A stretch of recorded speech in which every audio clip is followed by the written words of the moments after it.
Não tem como. A Bíblia diz em Efésios capítulo 2, versículo 8. Pela graça, o irmão falou do preventivo aí.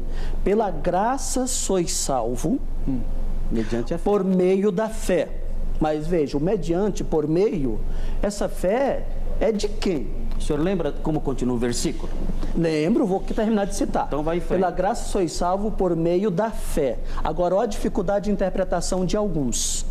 Veja, por meio da fé, isto não vem de vós. Alguns pensam, atribuem isso não vem de vós à fé, como se a fé fosse dada por Deus. Entendeu? Agora, pela graça sois salvo. Percebe que a expressão relacionada à salvação é que não está ao alcance do homem. Como o homem efetuaria sua própria salvação? O que é o isto? O isto é pronome demonstrativo. Eu sei. Está demonstrando o quê? Está demonstrando a primeira expressão, que é a salvação. A salvação não vem do homem. O predestinacionista ensina que a fé é dada por Deus. Não. Ele fala assim, ó. O texto diz assim: pela graça sois salvos mediante a fé. Mediante a fé. Isso aí é um processinho. Pela graça sois salvos mediante a fé. A fé, no grego, é palavra feminina. A graça, no grego, haris, também é palavra feminina.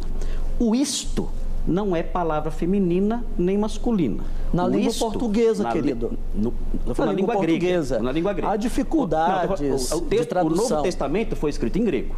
Sim. Então, o isto que aparece lá não é feminino, então não se refere à fé e não se refere à graça. Mas deixa eu falar para o senhor. E não é masculino também. Só que então, o a isto, que se refere o isto?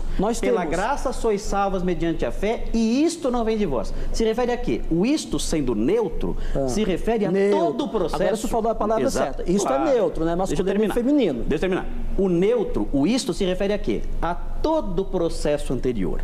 Então, o processo de salvação pela graça mediante a fé é o isto. Isto não vem de vós, é dom de Deus. Esse versículo é claro como o meio-dia. O texto está dizendo que não é a graça, não é a fé, não é a salvação, é o processo todo, o processo de salvação pela graça mediante a fé. Isto não vem de vós. Então, é o senhor, dom de Deus. Deixa eu fazer uma pergunta ao querido. O senhor acredita, então ele virou calvinista. Assim, o senhor acredita que o mais miserável pecador, Deus resolve salvá-lo? Não precisa nada dele. Responde para o nosso telespectador. Se Deus... Não entendi a pergunta. Como é que é? O mais miserável pecador. Deus o salva baseado só em sua vontade. Não precisa de nada desse pecador. Exatamente. Deixa eu explicar. A salvação ocorre assim. É segundo o beneplácito, o livro de Efésios fala. A salvação é segundo o beneplácito da sua vontade. Porque nenhum homem planejou a salvação, pastor. Exatamente. Essa é a fonte primária da salvação. É o beneplácito da sua vontade. Então, como é que Deus faz? Deus quer salvar o pior dos pecadores. Ele fez isso, ele salvou o apóstolo Paulo. É o pior dos pecadores. E ele fala que ele era o pior dos pecadores. Como é que Deus age? Deus, então, começa a atuar no coração desse homem, anulando sua vontade? Não. A Bíblia diz que quando o Espírito viesse, ele convenceria do pecado, da justiça e do juízo. Ele começa a trabalhar naquele coração. A Bíblia fala que o apóstolo Paulo, quando ele se converteu, a Bíblia diz o seguinte: olha, Paulo, dura coisa é recalcitrares contra os aguilhões. O que significa isso? Paulo estava resistindo a essa atuação da graça por um tempo, mas Deus foi trabalhando. Até o momento em que Deus o convenceu plenamente, docilmente, respeitando o seu querer, e Paulo quis. Então é assim que Deus age quando ele quer salvar alguém. Isso. Claro que ele quis. Eu também por exemplo, nenhum calvinista anula o querer. O que acontece é que o querer, ele é trabalhado por Deus. A questão é outra, pastor. Um pecador entra na igreja. A questão, pastor, não é o querer. Não é esse o problema. O problema é porque Deus convence alguém. Mas tem que decidir, querido. Ele decide, ele quer. A questão não é essa, ele virou pastor. Arminiano. Pastor, o senhor não está entendendo o que eu estou dizendo. Ele vai falar agora que isso só funciona para os eleitos. O senhor não está entendendo o que eu estou dizendo. Eu estou dizendo o seguinte: todo crente, ele quis crer. Todo crente, ele decidiu crer. A questão não é essa, a questão vem antes, pastor. A questão é por quê? Qual é a fonte que trabalhou nele para que ele decidisse de si mesmo?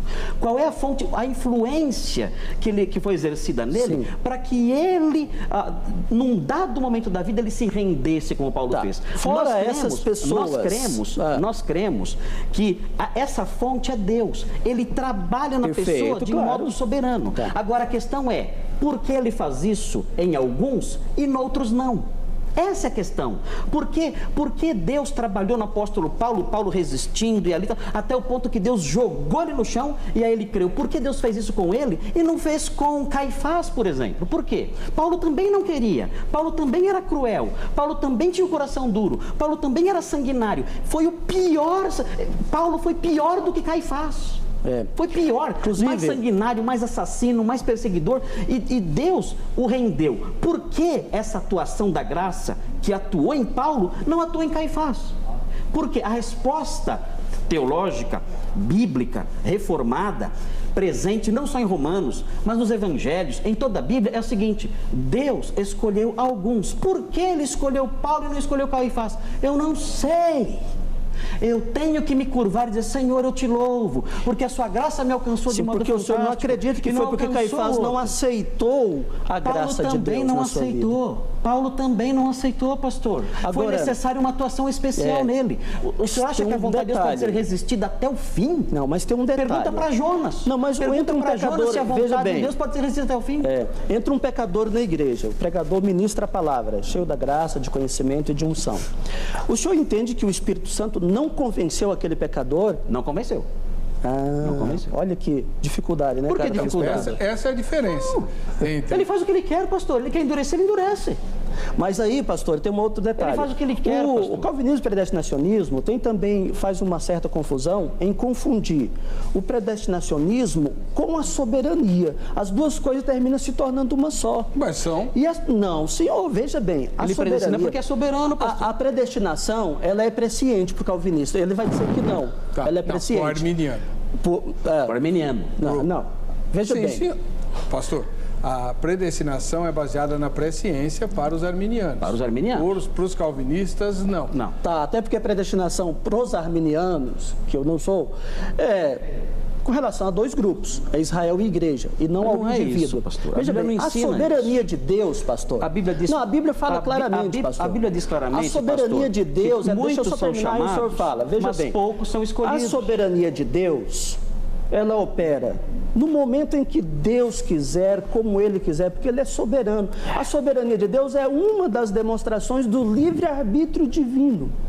Ele opera quando quer. O calvinista, o predestinacionista, pega o caso de Paulo, que foi escolhido do ventre da mãe, em Gálatas capítulo 1, verso 15 da Epístola aos Gálatas. Pega o caso Jeremias, mas não se apercebe de que isso são casos isolados, pertinentes à soberania divina. Se Deus é soberano, Ele age quando quer, como quer. Então não vale nada. Não, peraí. Pastor, quando a gente fala isso, como é que fica o Salmo 139? Só valeu para o autor do Salmo 139, aquilo que está escrito lá, que Deus escreveu todas as coisas no livro dele, desde que a pessoa estava sendo formada no ventre? Eu acho que não, pastor. Aquilo está escrito. É onisciência divina. O senhor é um estudante da onisciência. Mas então. Isso é onisciência, amado. Sim, só que o texto não diz só que Deus viu ele lá no ventre. O senhor acha que Deus não conhece os mínimos detalhes da nossa existência? Cada detalhe. Da nossa existência. Jeremias e Paulo não foram escolhidos desde o ventre. Além dele, tem também o João Batista, né? Que foi pré-anunciado igual Jesus, antes de ser concebido e tal.